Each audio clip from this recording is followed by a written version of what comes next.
Hello friends, welcome back to my channel. आज मौसम साफ है और बद्रीनाथ धाम की इस खूबसूरत सुबह में हम सूर्योदय की बेला में श्री बद्रीनाथ जी की दिव्य उपस्थिति का अनुभव कर रहे हैं। देहरादून से श्रद्धालुओं को लेकर हेलीकॉप्टर भी आना शुरू हो गए हैं। आज हम लोग योगधानी बद्री यानी पांडुकेश्वर जा रहे हैं।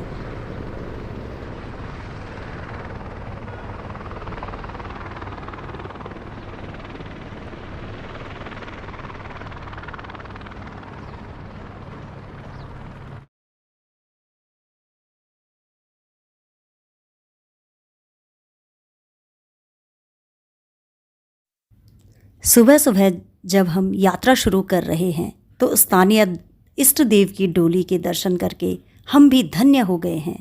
पांडुकेश्वर तक का सफ़र 23 किलोमीटर का है और हम लोग 1 घंटे में वहाँ पहुँच जाएंगे।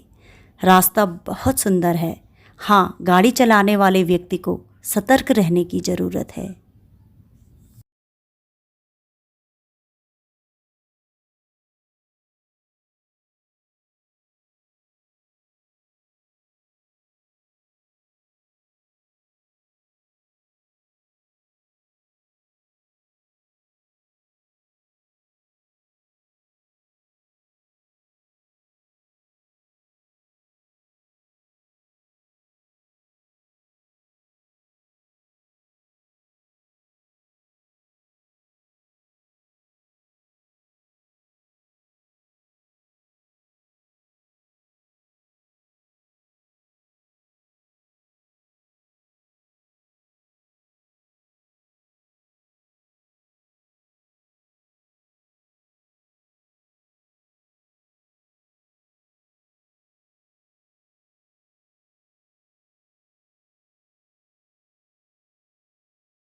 हम पांडुकेश्वर गांव में पहुंच गए हैं और सामने आप जो एम्फी थिएटर देख रहे हैं, यह गांव के सभी सांस्कृतिक और धार्मिक कार्यकलापों का केंद्र है। इसके ऊपर गांव के इष्ट देव श्री कुबेर जी का मंदिर है, जिसका पुनः निर्माण चल रहा है। साथ में स्टेज भी है, जहां मुख्य तौर पर रामलीला का मंचन होता है।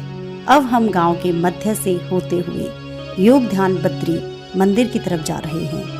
बद्रीनाथ जी के कपाट खुलने के साथ ही अधिकतर गांववासी 6 महीने के लिए बद्रीनाथ शिफ्ट हो जाते हैं, जहां पर वो अपनी खेती व पर्यटन व्यवसाय से जुड़े काम करते हैं। बद्रीनाथ मंदिर की कई महत्वपूर्ण जिम्मेदारियों का निर्वहन भी गांववासी ही करते हैं। इस कारण समर सीजन में गांव में बहुत कम लोग नजर आ रहे हैं।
अब हम योगध्यान बद्री मंदिर प्रांगण में पहुंच गए हैं।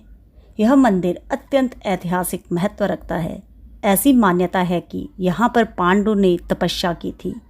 अलकनंदा नदी के किनारे समुद्र तल से 6000 फीट की ऊंचाई पर बसा गांव पांडुकेश्वर बद्रीनाथ जी के कपाट खुलने और बंद होने की प्रक्रिया की एक महत्वपूर्ण कड़ी है।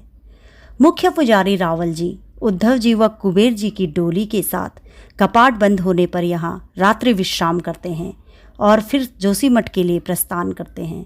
कुबेर जी की मूर्ति पूरे शीतकाल में यहीं रहती हैं। ठीक उसी प्रकार बद्रीनाथ जी के कपाट खुलने के ठीक एक दिन पहले रावल जी उद्धव जी की डोली के साथ यहीं रात्रि विश्राम करते हैं। पांडुकेश्वर गांव का मौसम गर्मियों में बहुत ही सुहाना रहता है और जाड़ों में यहाँ पे बर्फ पड़ती है।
फ्रेंड्स, आज का व्लॉग यहीं पे समाप्त करते हैं और मिलते हैं एक नए व्लॉग में। तो प्लीज़ अगर आपको अच्छा लगे तो मेरे चैनल को ज़रूर लाइक करें व सब्सक्राइब करें। धन्यवाद।